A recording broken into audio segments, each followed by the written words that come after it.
Welcome. Discover the power of the collective creativity. Join us on the Creative Catalyst Hive for inspiring stories, practical tips, and expert guidance to unlock your creative potential. Ignite your creativity. Join the Hive. Hey, Nora, how are you? Good. How are you? I'm well, thank you. Thanks for joining me today. Can you tell our audience a little bit about who you are?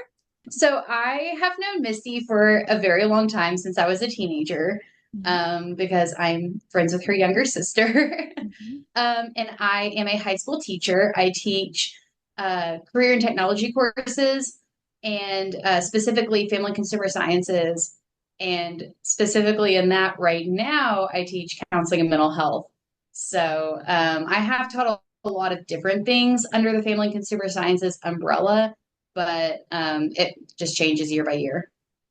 Nice. And you're a new mom and obviously a wife as well. Yes. Yes, Balancing I have all a of that. 7-month old daughter. Yes. Fabulous. So tell me, what is your meaning of creativity according to you? What's the meaning of creativity according to you? So for me, creativity is thinking outside of the box, coming up with things that are unique to yourself, things that you find interesting and fun, and that kind of just express you for yourself, but also your own interests and ideas. Mm. And so, what is your favorite creative outlet currently? Ooh, so my creative outlets fluctuate. So asking currently is a good specification. Right now I am so busy with, my baby and work and everything like that, that I don't have a ton of time for my creative outlets. But I do enjoy things like I like crafting a lot. I like to decorate. I like to create things such as I have a Cricut and a t-shirt press. I sew sometimes. I have been known to, I mean, there's a ton of different things that I like to do. I've been known to pick up a craft and work on that for a while and then move on to another activity. Mhm. So that's just a few of the things that I enjoy for the most part. But right now, I don't have anything particularly that I focus on. Mhm. I have been coloring a lot in my free time. Cool.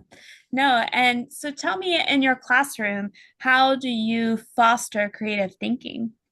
So in my classroom, I do spend a lot of time trying to help my students be creative because I feel that students these days, children these days, have a hard time being creative. I think that they are so consumed with technology and social media and just the consumption of constant media that it's super important to incorporate creativity in the classroom. So I try to give assignments that are open ended. I try to give things like right now, my students just finished up a project that was it's mental health and counseling. Mhm. And so it was a celebrity mental health project. They had to select a celebrity who struggles with a mental health disorder and then do a project on that, but they could present it however they wanted to present that. And they can create that in whatever way they wanted to create that. But there were, certain guidelines, but as long as they followed the main guidelines, that can look any way they wanted it to be. It could be on a document, it can be a PowerPoint, Canva creation. I do try to get them to be creative and colorful and make things unique to them. Mhm. Another activity that I have incorporated in my room that I like to do sometimes is an acrostic poem, which I'm sure you're familiar with. But if anybody listening doesn't know what an acrostic poem is it's typically you take your name Mhm. and you take the first letter or the letters of each name and you create a word that describes you for each letter. So for me, my first name's Nora, so it could be nice, organized, and so on and so forth. So I like to do that because it helps them to be creative in describing themselves, but also in decorating that to fit their personality. Mm. Hmm. Yeah. I think that definitely giving them an open-ended assignment allows for them to, should they even want to do something digital or even with media, it still Hmm. gives them options and choice. But then it also can allow them to go back and do some tangible things, whether they turn it into a scrapbook or a poster or Right. bulletin board or whatever it is that they make. And I love the idea of the acrostic poem because um, they're expressing themselves and Hmm. they're naming who they are. And there's a lot of us adults that can't even tell you the type of person we want to be, much less Hmm. high school students. So I think that's phenomenal. So tell me, what do you find in the classroom as being a positive impact when your students finally, the light bulb goes off and they start to produce something creative? What do you see occur or happen? Well, when they finally learn to be creative, you do see more of their own personality incorporated in that work, Mhm. more of their own interests. I have had students in the past who um, really enjoy being creative and really enjoy being outside of the box, but when you allow them to incorporate their own interests in it, then they start to create some really interesting items and some really interesting uh, just products for your class. Mhm. Like, so if a student really enjoys crocheting, then if you're trying to get them to do a project where they're demonstrating something, they can crochet that demonstration. For example, I've had students, I mean, like I said, I've taught many different types of classes. Uh, So when you teach so many different things, you see so many different mhm. creative outlets come out. When you allow them. So yeah, so like I did a project once where students had to create their own business in a box. And that was really interesting to see what businesses they came up with, how they, wanted to create that, what tools they used to create that business in the box. If it was clay, if they were crocheting it, if they were going to make it out of paper. There's just different ways that the students utilize that. So when they're allowed to be creative, you get to see more of their personality and more of their interests and what they're good at kind of come out in that. Hmm. What do you do when you have a student who has an obstacle, whether it's a mental one where they're like, I'm not interested in anything, nothing matters to me, I don't care. Like, how do you tap into helping them even find an interest in the first place? Oh, that's a tough one. Kids who really have a hard time carrying in school, you have to figure out what their motivation is. Is the reason that they don't care about school because they have a hard time learning? Is it because they are way ahead of the rest of the class and they're bored? Is it because there's other things going on at home? And so you really have to tune into what specifically is causing that student to feel that way about school and to feel that way about class. Hmm. And it's really important to get to know your students and get to know their likes and dislikes and their motivations because that helps you to be able to tap into their creativity and identify things that they do enjoy. And then you can incorporate that into the classroom. Hmm. So what I hear you say is that cheesy thing of you got to build a relationship first and know what makes them tick before you can get them to actually want to even do something creative, much less the Yes, hard work. and they say it all the time in education, but it is so true that when you build a relationship with students, you really do get so much more out of them. Mhm, mhm. What about as far as getting the student to, once you've tapped into their creativity and you've cracked the code and they're working for you, how do you get them to stay in the boundaries but yet break their own ceilings, like they are able to go past what they've ever done before in their own thinking or capabilities, like give me a success story or give me a story where you're like, wow, the student really knocked your socks off with something they've created or done. Oh, wow. So I think that the best examples I have are from when I've done FCCLA, which is family Community and Career Leaders of America. I might have mixed that up. I'm sorry. It's been a hot minute since I've done FCCLA, but Family Career and Community Leaders of America. That's what it stands for. And with FCCLA, there's different competitions that students can do. Mm-hmm. And so one of the competitions that the students that I had did was a reuse, reduce, and recycle competition where they had to take materials and create something different with them. And so that's a really interesting project for the students to do because it's interesting to see what they take and turn into something else. And my students that picked that competition were fashion students at one of the schools that I taught at. And they created clothing out of recycled materials. So one outfit was a dress made out of trash bags and plastic straws. It wasn't trash bags, I meant to say grocery bags. Uh-huh. They melted the grocery bags together to create fabric and then cut it out and sewed it together.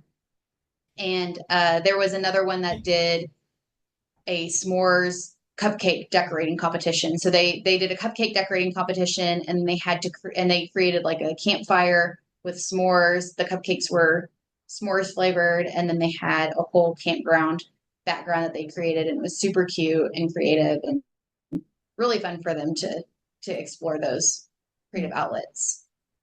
Neat. Um, have you ever got to tap into the space of adult learning in any capacity?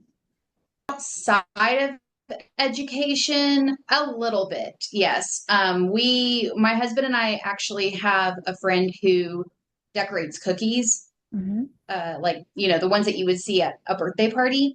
Mm-hmm. And she does classes for those. And so we like to go to those classes and kind of learn to decorate cookies. Mm-hmm. Neither of us are very good, but But it's fun for us to try and be creative and do something fun.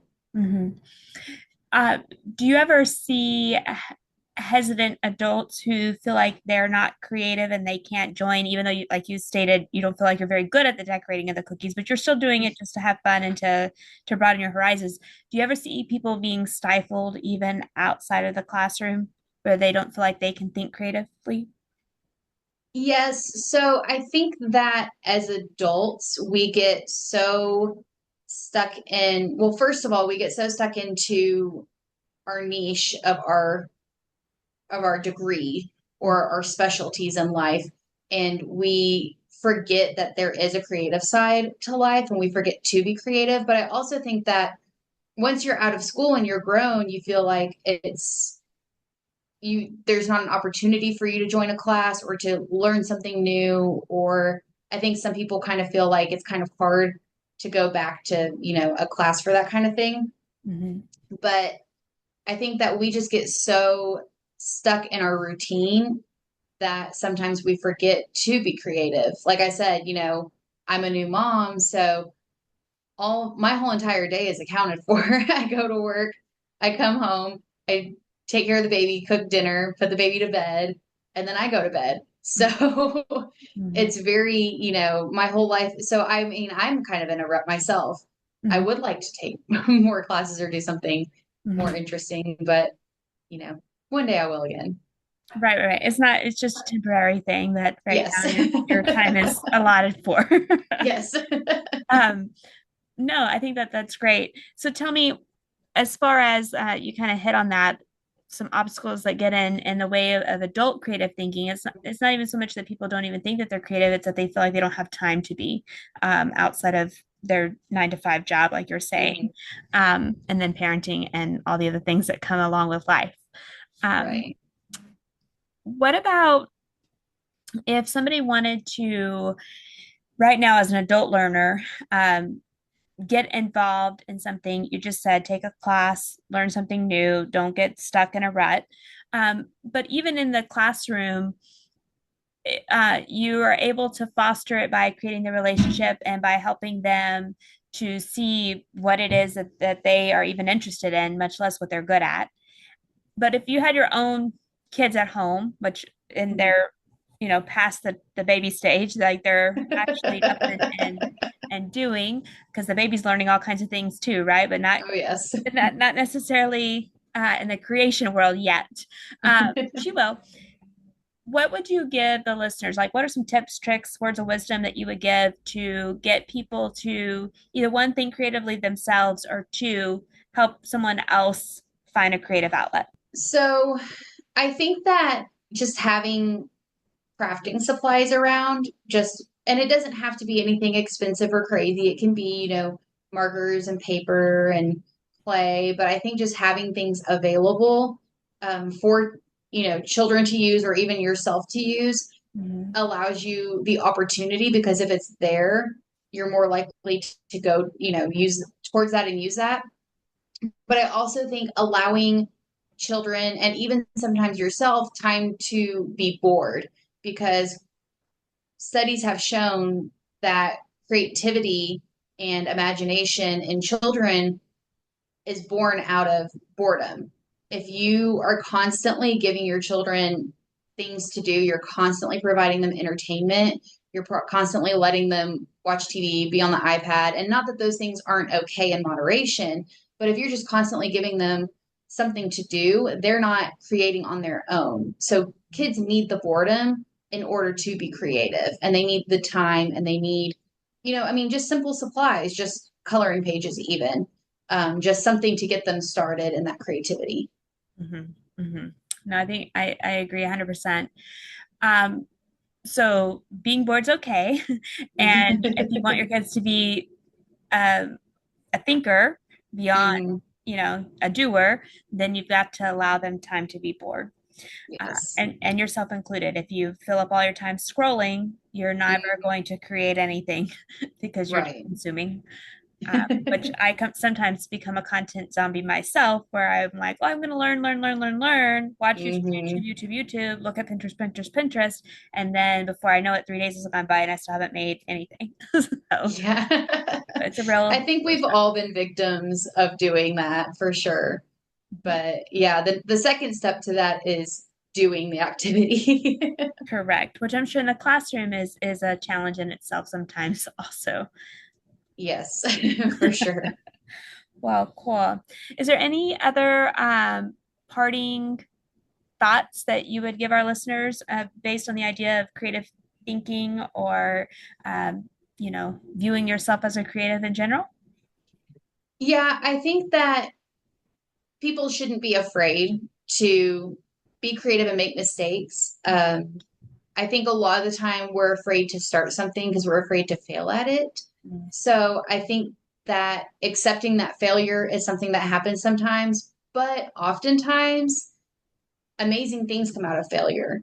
I was reading about, I don't remember his name, but I was reading the other day about a scientist that created the first synthetic color. And he was actually trying to, it was a purple color, and it was called Mauvine, Mhm. something like that. But he was actually trying to create something else, and he accidentally created synthetic color, but it allowed people who didn't have money to be able to color their dresses other colors, because at the time the only people who had colors like indigo and purple and things like that in their clothing were the wealthy. And so this synthetic color was a lot more cost efficient and cheaper than purchasing those colors that were the dyes that were made from those plants.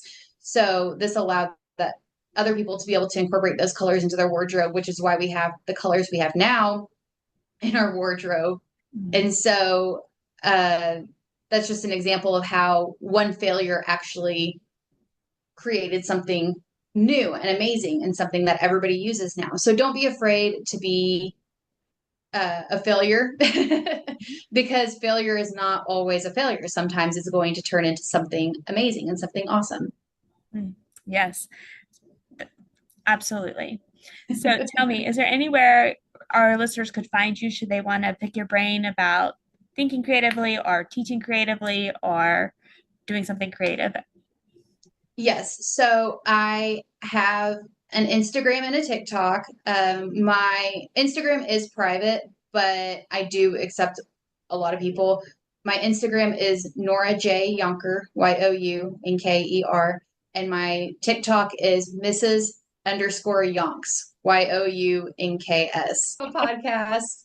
Uh-huh. called The Working Girlies with some of my sorority sisters, and that is can be found on YouTube. Nice. So So fun, so fun. Well, thank you so much for your time, and I hope that you have a great rest of your week. yeah, thank you so much for having me. You're welcome. Take care. You too. Bye. Bye-bye. Join the hive where ideas thrive, a buzzing hub of creativity alive. The Creative Catalyst Hive, your guiding light. Ignite your spark, take flight. Thanks for listening with your host, creativity coach, Misty Hummel.